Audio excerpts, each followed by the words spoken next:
रोशनपुर एक छोटा सा गांव था जहां हर सुबह सूरज की पहली किरण खेतों को सोने जैसा चमका देती थी। इसी गांव के एक कोने में रमू नाम का एक मेहनती और ईमानदार किसान अपनी पत्नी सीता और बेटे राजू के साथ रहता था।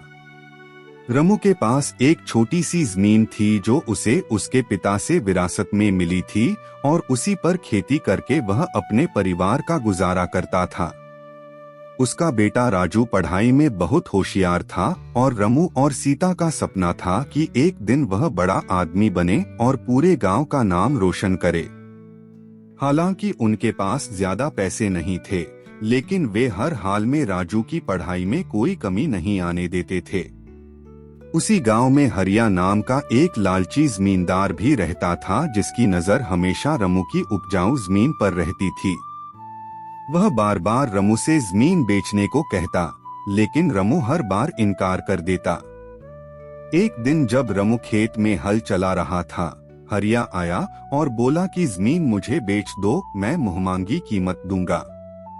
रमू ने मना करते हुए कहा कि मेरे पास एक ही जमीन है, अगर इसे बेच दूं तो मेरा परिवार भूखा मर जाएगा।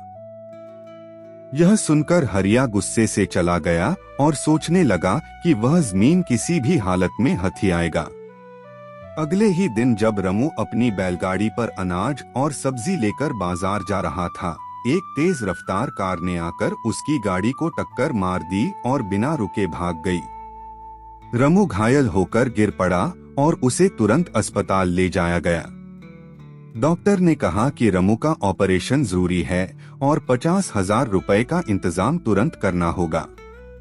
यह सुनकर सीता और राजू गांव वालों के पास मदद मांगने गए, लेकिन किसी ने मदद नहीं की। अंत में वे मजबूरी में हरिया के पास पहुंचे। हरिया ने उन्हें पैसे देने के बदले जमीन बेचने को कहा और मजबूरी में उन्होंने हामी भर दी। असल में वह एक्सीडेंट हरिया ने ही करवाया था ताकि जमीन हड़प सके। ऑपरेशन सफल हुआ, लेकिन जब रमू को सारी सच्चाई पता चली तो उसकी आंखों में आंसू भर आए। मगर राजू ने पिता का हाथ पकड़कर कहा कि अब वह हार नहीं मानेगा। राजू ने मेहनत करके स्कॉलरशिप पाई और शहर के बड़े स्कूल में दाखिला ले लिया। सीता ने लोगों के घरों में खाना बनाकर और कपड़े धोकर घर चलाया और रमू ने एक छोटी सी नर्सरी शुरू की। कई सालों की मेहनत के बाद राजू एक बड़ा अफसर बन गया और जब वह पहली बार सरकारी गाड़ी में बैठकर गांव पहुंचा तो पूरे गांव ने तालियों से उसका स्वागत किया। उसने सबसे पहले वही जमीन वापस लेने का वादा किया और जब जांच हुई तो सच सामने आया कि एक्सीडेंट हरिया की साजिश थी। हरिया को जेल भेजा गया और जमीन फिर से रमू के नाम कर दी गई। अब रमू उसी जमीन पर एक छोटा सा स्कूल चलाता है जहां गरीब बच्चों को मुफ्त में पढ़ाया जाता है।